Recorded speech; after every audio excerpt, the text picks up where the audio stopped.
Assalamualaikum warahmatullahi wabarakatuh. Senang sekali saudara, semoga sehat selalu dimanapun Anda berada. Kembali bersama saya Mutia Fathia Erlison dalam Sapa Aceh.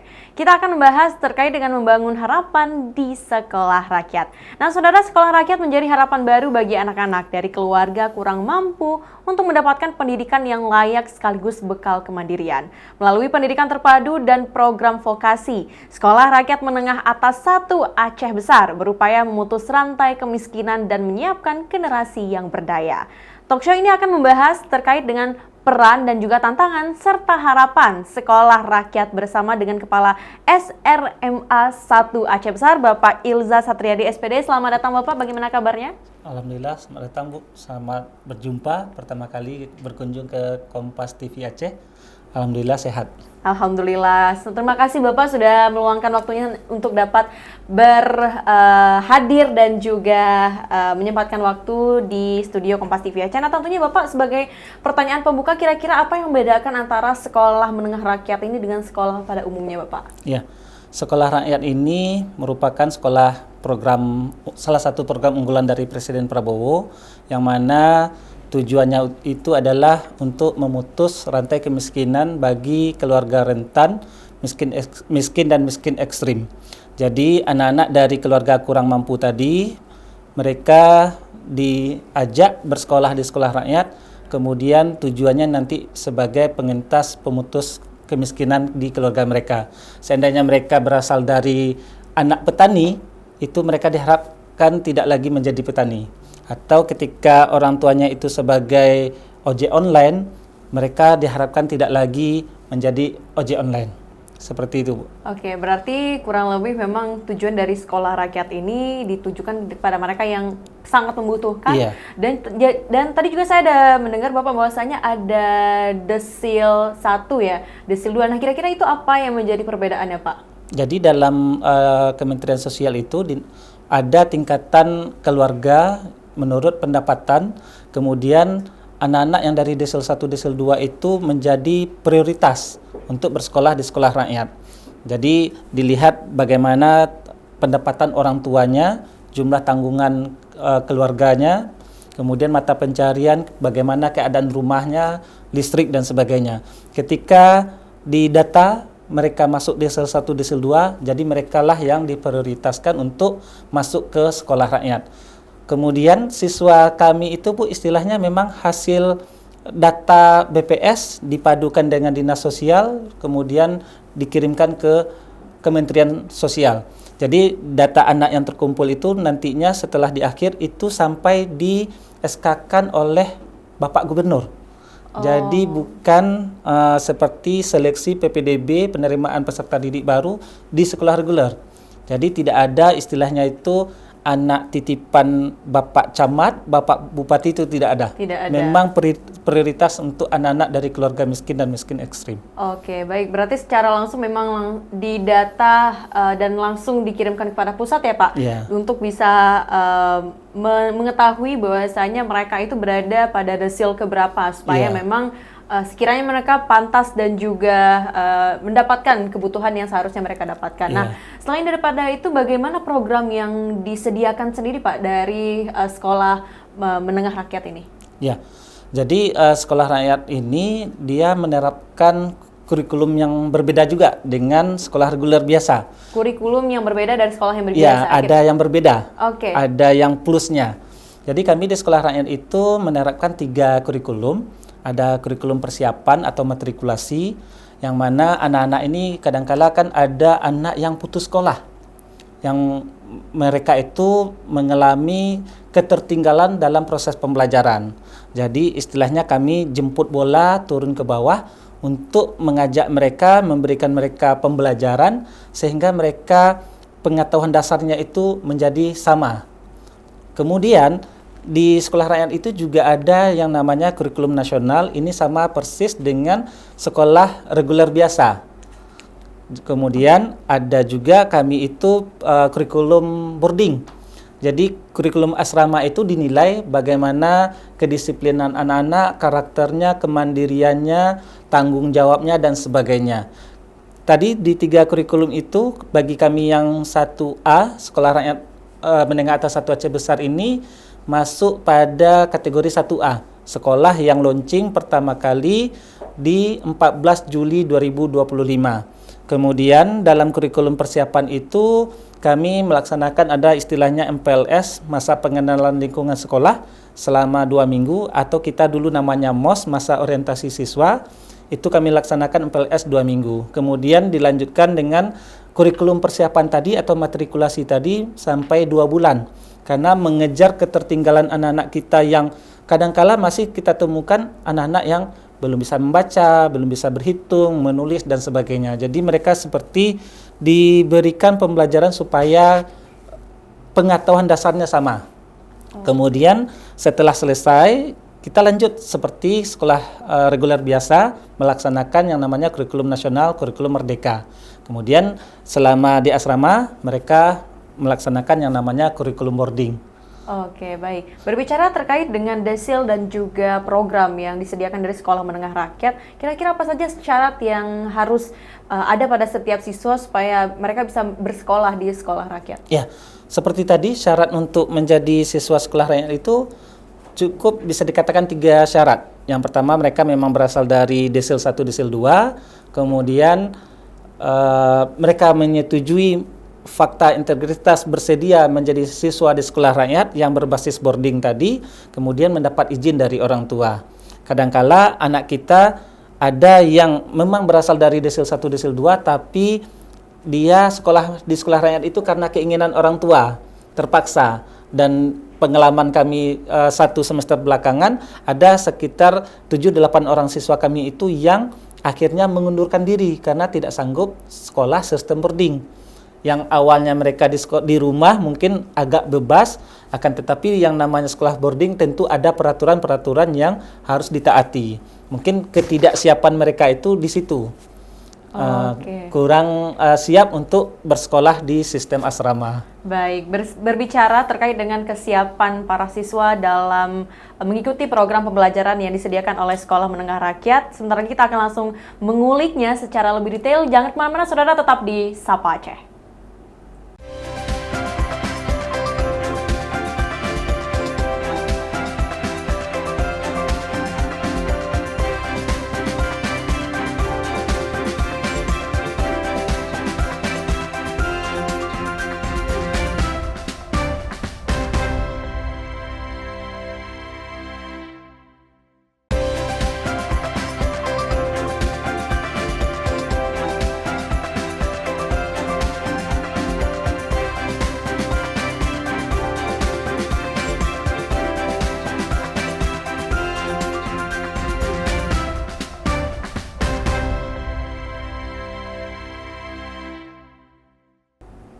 Baik, saudara, terima kasih masih bersama saya Mutia Fatia Erlison dalam Sapa Aceh. Masih juga membahas terkait dengan membangun harapan di sekolah rakyat. Nah, Bapak berbicara terkait dengan kesiapan sekolah, bagaimana kendala yang dihadapi oleh sekolah sendiri dalam menghadapi siswa yang masih belum siap dalam mengikuti berbagai peraturan yang ada di sekolah rakyat. Jadi saat kami launching di 14 Juli kemarin itu, bukan berarti sekolah rakyat itu langsung bagus seperti itu, Bu Tia. Memang banyak kendala-kendala yang kami jumpai. Mungkin salah satunya tadi karakter anak yang belum terbentuk, pendisiplinan anak yang belum terbentuk. Kemudian tadi kami juga menjumpai yang namanya beberapa anak yang mengalami ketertinggalan dalam proses pembelajaran. Kemudian hal-hal ini kami selesaikan dengan tim, juga berkolaborasi dengan seluruh GTK, guru, tenaga kependidikan, kemudian wali asuh dan wali asrama. Kemudian yang untuk peningkatan karakter ini kami juga bergerak cepat. Di masa MPLS itu kami langsung menjalin kerjasama, minta bantuan kolaborasi dengan TNI Polri. Kemarin itu kami bekerjasamanya dengan Koramil dan Polsek Kecamatan Darul Imarah. Lalu kendala seperti apa yang sudah dihadapi dan bagaimana cara menghadapinya? Ya, kendalanya seperti itu tadi. Ada anak yang nggak membaca, itu kami seperti melaksanakan matrikulasi, memang diberikan tes untuk literasi numerasi, apakah anak ini tingkat literasinya, numerasinya bagaimana. Jadi nanti kami petakan. Anak-anak yang setelah kegiatan matrikulasi itu memang belum bisa juga didampingi secara khusus oleh beberapa orang guru. Dia tidak lagi belajar secara bersama dengan kawannya di kelas dia, tapi dia belajar terpisah untuk seperti ikut les dengan guru mata pelajarannya. Berarti lebih privat dan juga lebih khusus ya, lebih untuk khusus. Anak-anak yang memang sekiranya mereka masih belum siap dengan peraturan yang sudah ditetapkan. Nah, berbicara terkait dengan mereka yang melakukan pembelajaran, apakah hanya proses pembelajaran hanya dilakukan di dalam kelas? Apakah ada pembelajaran yang berada di luar kelas? Mungkin dari outing kelas yang disediakan dari sekolah rakyat dalam bentuk apa? Iya, jadi kalau pembelajaran di sekolah itu mungkin sama dengan sekolah lain. Kami ada kegiatan intrakurikuler, kokurikuler, dan ekstrakurikuler. Kalau intra mungkin itu lebih pembelajaran di dalam kelas, walaupun nanti satu orang atau beberapa orang guru juga melaksanakan proses pembelajaran di luar kelas. Misalnya kemarin itu kami lihat ada guru ekonomi, ada guru mata pelajaran lain. Kalau guru PJOK otomatis Bu ya, karena pembelajarannya itu di lapangan otomatis di luar kelas. Kemudian kalau menyangkut kegiatan di luar dari sekolah, untuk tahun kemarin, 1 semester kemarin itu kami alhamdulillah ada anggaran yang diberikan dari Pusdiklat Bangprof Kementerian Sosial, itu telah berhasil melaksanakan 3 kunjungan keluar kelas. Yang pertama di tanggal 15 dan 17 September kemarin kami melakukan yang namanya inkubator usaha. Inkubator usaha. Iya. Inkubator usaha itu tujuannya anak-anak ini kita ajak dia untuk melihat bagaimana dunia usaha, bagaimana untuk sistem produksi, bagaimana distribusinya, bagaimana penjualan untung laba rugi. Dan di tanggal 15 September kemarin itu kami bawa mereka ke Sekolah TP Dijaya. Salah satu, mungkin satu-satunya pusat oleh-oleh coklat yang ada di Aceh. Jadi mereka kami ajak ke sana 1 hari dan alhamdulillah kegiatan itu dapat terlaksana dengan lancar. Kemarin itu kami berkoordinasi dengan pemiliknya, Pak Rusdi, dan alhamdulillah sambutan beliau sangat bagus. Kemudian di tanggal 17 kemarin, 17 September itu kami menjajaki dunia keripik yang ada di Sari. Ada Cik Sam dan RM Aceh Jaya. Jadi anak-anak itu pun ikut membantu pedagang yang punya usaha untuk mengupas singkong, mengiris, menggoreng dan sebagainya. Jadi itu salah satu bentuk outing kelas yang ada di Sekolah Rakyat Menengah Atas 1 Aceh Besar. Kemudian di akhir Oktober kemarin sekitar tanggal 27-28 anak-anak kami ini ikut yang namanya praktikum komunitas. Praktikum komunitas. Mereka melakukan praktik keluar dari lingkungan sekolah, mengunjungi titik-titik yang bisa menjadi tempat belajar kita, tempat belajar anak-anak nih. Kemarin itu kami bawa mereka ke Museum Tsunami, ke Museum Aceh, ke Pustaka Wilayah. Jadi di situ, di 3 titik itu mereka belajar. Kemudian kami juga kemarin itu mengunjungi salah satu sekolah terbaik di Aceh, SMA Negeri Modal Bangsa. Jadi karena mereka juga sekolah boarding, kami juga boarding, jadi kami belajar ke SMA Modal Bangsa. Kemudian itu bentuk outing kelas kami yang kedua. Dan yang terakhir sekitar tanggal 19, 20, 21 November kemarin kami berkunjung ke Takengon, membawa anak-anak yang namanya untuk kegiatan kerohanian. Pada tanggal berapa Pak? Sekitar 19, 20, 21 November kemarin, seminggu sebelum bencana banjir bandang kemarin. Oh, berarti dari Sekolah Rakyat sendiri sempat melakukan outing kelas ini ke daerah terdampak sebelum terjadinya bencana. Luar biasa ya. Jadi, ternyata banyak sekali kegiatan outing kelas yang sudah dilakukan dari sekolah menengah rakyat inilah. Lalu bagaimana dari Sekolah Rakyat sendiri dalam yang sebagian besar dari mereka itu berasal dari keluarga yang mohon maaf kurang mampu dan juga memiliki taraf hidup yang di bawah rata-rata. Nah, bagaimana dari sekolah sendiri melakukan pendekatan kepada mereka yang sekiranya tidak mau belajar dan juga menanamkan motivasi supaya mereka bisa lebih semangat lagi belajarnya? Iya. Jadi untuk menanamkan motivasi bagi siswa kita belajar di sekolah rakyat itu, yang pertama otomatis dari gurunya. Guru itu ada guru mata pelajarannya, ada guru wali kelasnya, ada guru BK-nya. Jadi mereka yang mensupport anak-anak untuk lebih termotivasi belajar di sekolah. Kemudian kami itu juga agak beda dengan sekolah reguler, kami ada wali asuh, ada wali asrama. Wali asuh itu ada sekitar 10 orang, wali asrama 4 orang. Siswa kami itu ada 100 orang Bu Tia, 35 orang laki-laki, kemudian 65 orang perempuan. Jadi satu wali asuh itu nanti mengasuh sekitar 10 orang siswa. Nanti mereka ada yang jenis kelaminnya dua-duanya dihandle oleh satu orang wali asuh. Wali asuh inilah yang sebagai pengganti orang tua mereka di asrama. Ketika misalnya mereka butuh peningkatan disiplin, karakter, atau ketika mereka sakit, wali asuh inilah yang terdepan mengantarkan anak-anak kita ini pergi rujukan, berobat, dan sebagainya.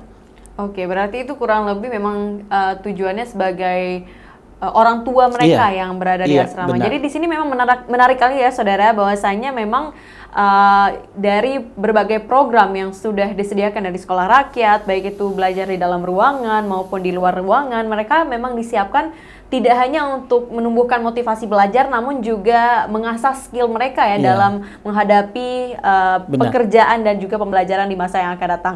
Nah saudara, jangan kemana-mana, tetap di Sapa Aceh.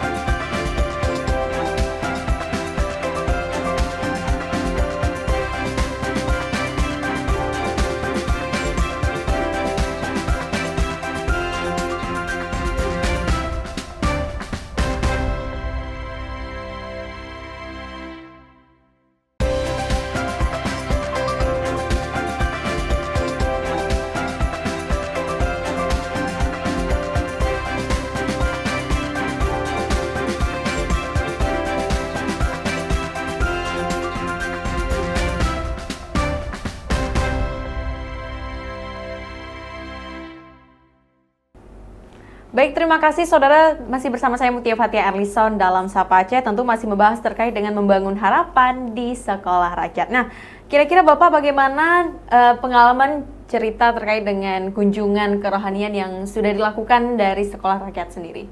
Ya, jadi kunjungan kemarin itu kami lakukan di sekitar tanggal 19 sampai 21 November.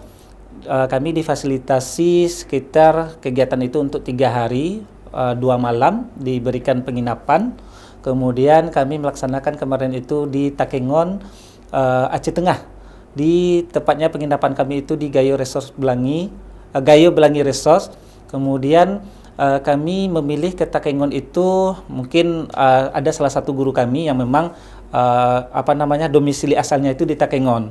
Kemudian kami juga karena di Banda Aceh ini panas Bu ya, jadi memilih daerah yang lebih sejuk. Kemudian kegiatan kerohanian ini kami lakukan seperti tadi, 3 hari 2 malam. Kemudian anak-anak kami ini merasa ada pengalaman baru, ada dapat sesuatu yang wah ketika mereka melakukan kegiatan ini, yang mana mereka sebelumnya mungkin memang tidak pernah menginap di penginapan, nggak tahu bagaimana cara menghidupkan AC, nggak tahu bagaimana menghidupkan shower, sampai mereka itu kami ajak juga untuk kegiatan arung jeram. Jadi mereka memang sangat antusias, sangat semangat. Malahan kemarin mereka menyatakan, Pak, kalau bisa bukan 3 hari Pak kegiatan di sini, kalau bisa tambah lagi. Tapi kami juga menyesuaikan dengan anggaran yang diberikan. Ya 3 hari yang diberikan, tetap 3 hari itu yang kami laksanakan. Memang ada pengalaman yang luar biasa dari mereka. Malahan dari siswa kita itu, dari pengalaman yang mereka dapatkan itu, mereka seperti tergugah. Oh, rupanya untuk merasakan yang namanya penginapan di hotel dan sebagainya itu harus jadi orang sukses dulu gitu. Seperti itu Bu Tia. Jadi memang tergugah sehingga kegiatan kami itu memang memunculkan motivasi. Iya. Oke, berbicara terkait dengan motivasi dan juga apa yang mereka alami, baik itu pada anak-anak dan juga guru-guru di sana. Nah, kira-kira bagaimana tantangan terbesar yang dihadapi dari sekolah rakyat sendiri? Bahwasanya kita mengetahui nih ada dari anak yang taraf hidupnya itu di desil 1 maupun desil 2, tentu berbeda cara menghadapinya. mengingat bahwasanya mereka itu memiliki kondisi psikis yang berbeda-beda. Tentu mereka yang dari sekolah putus sekolah sebelumnya, kemudian juga harus melanjutkan lagi. Bagaimana cara sekolah menghadapinya, Pak? Ya, tantangan kami di siswa sekolah rakyat itu mungkin salah satunya di kesehatan, ya, kesehatan dan karakter seperti tadi yang kami sampaikan. Kalau untuk kesehatan itu memang anak-anak yang datang awalnya itu ke sekolah rakyat itu mereka kadang-kala memang ada penyakit kronis seperti itu, Bu Tia.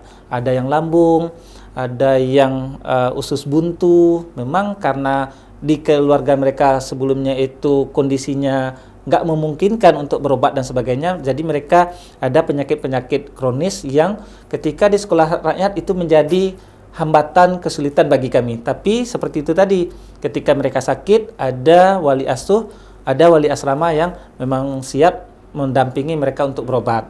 Oke, baik. Berbicara juga terkait dengan perubahan karakter, apa yang memang kira-kira sangat terasa bagi sebagian besar keluarga dari anak-anak yang berada di desil 1 dan juga desil 2 yang perubahan karakter itu dirasakan secara signifikan, Pak? Kira-kira bagaimana? Jadi untuk menjawab ini peningkatan karakter, jadi kami saat launching di 14 Juli kemarin itu, Bapak Bupati datang, Bapak Bupati Aceh Besar, jadi beliau juga melihat bagaimana karakter anak-anak di awal. Kami pun kaget, kami nggak menyangka Bapak Bupati itu memantau karakter anak. Waktu launching itu beliau menyatakan anak-anak kita ini pemalu, nggak percaya diri. Mungkin karena mereka merasa dari keluarga kurang mampu, Bu Tia ya. Jadi ketika Bapak Bupati berkunjung kedua kali di tanggal 27 November kemarin, kami ada kedatangan Menko Polhukam Aceh, Pak Jamari Caniago, didampingi oleh Bapak Bupati. Setelah kegiatan, Bapak Bupati menyampaikan, nampak berubah Pak anak-anak kita yang dulunya pemalu, ketika sekarang datang Menko, sudah berani tampil, sudah berani menunjukkan bakat minatnya. Itu pernyataan dari Bapak Bupati, bukan pernyataan dari Bapak Kepala Sekolah. Kemudian kami waktu penjemputan anak di tanggal 21 Desember kemarin, orang tua datang ke sekolah menjemput anak-anaknya. Memang kami tanyakan juga di acara penjemputan itu melalui wakil humas, ditanya, diwawancarai, Bu, apakah ada berubah dengan anak kita setelah sekolah di sekolah rakyat? Alhamdulillah ada berubah. Yang awalnya kalau dari segi kesehatan, Bu ya, anak-anak kita itu awal datang itu istilahnya berat badannya nggak segitu gitu. Tapi setelah 6 bulan di sekolah rakyat, karena makannya teratur, gizinya teratur, kesehatannya dijaga, alhamdulillah ada peningkatan di kesehatan. Kalau untuk karakter juga ada. Ketika mereka pulang, ada anak yang dulunya tidak terbiasa misalnya untuk cuci baju, dan alhamdulillah selama di sekolah rakyat mereka sudah mandiri, bisa cuci baju sendiri. Wah. Dan memang ada peningkatan karakter bagi siswa di sekolah rakyat. Luar biasa sekali. Jadi ternyata memang program ini tidak hanya dikhususkan untuk menentaskan kemiskinan, namun juga untuk skill belajar mereka, motivasi, dan juga dari segi kesehatan maupun gizi mereka supaya terpenuhi dengan secara maksimal. Nah, kita mengetahui Bapak bahwasanya sekolah rakyat ini sebagai upaya memutus rantai kemiskinan dan juga menentaskan pengangguran di masa yang akan datang. Nah, kira-kira bagaimana target setelah mereka lulus dari sekolah rakyat itu, Pak? Ya, jadi target siswa sekolah rakyat itu seperti tadi di awal kami sampaikan, targetnya hanya 2. Yang pertama, siswa sekolah rakyat itu harus melanjutkan pendidikan ke jenjang yang lebih tinggi, apakah nanti S1 dan seterusnya. Kemudian target yang kedua adalah mereka bekerja atau berwirausaha. Kalau untuk melanjutkan pendidikan ke jenjang yang lebih tinggi, Bapak Menteri Sosial, Bapak Saifullah Yusuf, itu sudah melakukan kerjasama MOU dengan berbagai perguruan tinggi negeri yang ada di Indonesia, kemudian juga melakukan kerjasama dengan perguruan tinggi swasta lainnya, dan bahkan saat ini beberapa siswa di sekolah rakyat, khususnya di Jabodetabek itu sudah dianggap dia sebagai mahasiswa ke depan beberapa universitas yang ada di Jakarta. Itu yang di Jakarta. Tapi kalau kita di Aceh belum, dan insya Allah nanti kita juga akan mendapatkan, bisa dikatakan jatah yang sama dengan siswa sekolah rakyat yang ada di daerah lain. Untuk kegiatan mereka nanti tamat dari sekolah rakyat itu harus bekerja dan berwirausaha, kalau bekerja nanti Bapak Menteri Sosial juga menjalin kerjasama dengan Kementerian Ketenagakerjaan yang ingin bekerja di dalam dan di luar negeri nanti akan difasilitasi. Yang penting motivasi mereka mau belajar, mau mengubah nasib hidup mereka. Jadi lebih baik lagi. Lebih baik lagi taraf hidup mereka ke depan. Kalau untuk misalnya kewirausahaan, kami di sekolah juga mengadakan berbagai kegiatan ekstrakurikuler dan ada kerjasama di bidang vokasional dengan pihak Sentra Darussaadah. Misalnya siswa kami itu ada ikut tata boga yang diberikan oleh Sentra Darussaadah, ada kegiatan merajut dan sebagainya. Oke, baik. Memang jadi ternyata saudara target dari siswa yang bekerja maupun sekolah di sekolah rakyat ini memang tidak hanya bekerja dan juga melanjutkan pendidikan ke perguruan tinggi, namun juga untuk membuka usaha. Nah, selain daripada itu, Bapak, terakhir bagaimana harapan dari Bapak sendiri untuk mereka yang bersekolah di sekolah rakyat? Ya, kami mempunyai harapan yang besar karena ini adalah tahun pertama siswa kami yang 100 orang ini. Kami di awal sudah menyampaikan ini adalah tonggak sejarah bagi kami SRMA 1, yang mana ketika mereka nanti ini adalah orang yang berhasil, insya Allah di angkatan-angkatan berikutnya kami juga mengharapkan hal yang sama. Tentu kita menginginkan siswa kita berhasil di dua pilihan tadi, melanjutkan pendidikan ke jenjang yang lebih tinggi atau terjun ke dunia kerja atau dunia wirausaha.